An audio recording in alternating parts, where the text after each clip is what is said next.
New D.C. bill could change how police interact with people who have hidden disabilities. Today, D.C. council members are taking up Eric's ID law. It's a bill that would add a voluntary marker to ID cards to help alert officers during any interaction. Jess Arnold live outside the Wilson building with more on the impact this bill could have. Jess, good morning.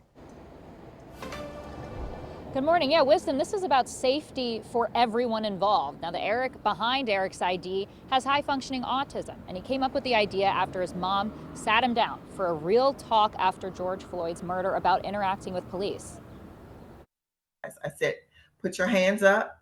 Don't reach for your phone. That could be dangerous because he calls me for everything. Yell out, I have autism. Yell out my number. Yell out, someone, please call my mom. Because I was scared about my friends who have autism.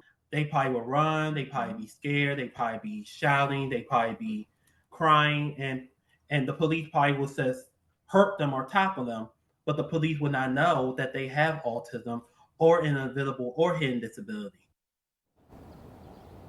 So Eric came up with the idea to put a butterfly symbol like you see on this mock ID to show police that this person has a hidden disability and they need to interact with them accordingly. Maryland passed the bill last April, and Eric says to date close to 22,000 Marylanders have added the butterfly to their identification cards. Another part of DC's legislation requires police and first responders to undergo training on how to recognize the symbol and safely engage with our neighbors who have it on their IDs. Now, specifically, what is happening here in DC this morning, the council is holding a public hearing here at the Wilson building behind me at 9:30 this morning, so we'll get to hear directly from the community here about what they think about it. Now, the two council members who proposed it, Shanice Lewis-George and Zachary Parker, say that this bill has broad support, so they anticipate hearing that in today's hearing. Now, Wisdom, Eric says all of this is particularly exciting because he's a DC native. Right, and it goes well beyond what he's been able to do here in D.C. because at this point, just at this point, 21 other states